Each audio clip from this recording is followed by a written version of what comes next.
Want a plan that actually gets results? Here's how to do it in 3 clear steps. First, be specific with your goal. Instead of vague ideas like get healthy or grow online, choose one solid outcome with a real deadline, like post 2 videos per week for 1 month, or lose 3 kilograms by August 1st. Second, prepare for setbacks. Think ahead about what might go wrong and how you'll handle it. For every problem, X, have a ready solution, Y. If cravings hit, grab a healthy snack. If you feel lazy, commit to a short 5-minute action. Planning for obstacles builds resilience. Third, embed your plan into your routine. Don't depend on memory. Link your actions to daily habits, like checking your plan after brushing your teeth.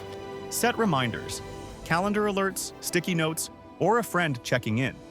The secret isn't just making a plan, it's making it hard to ignore.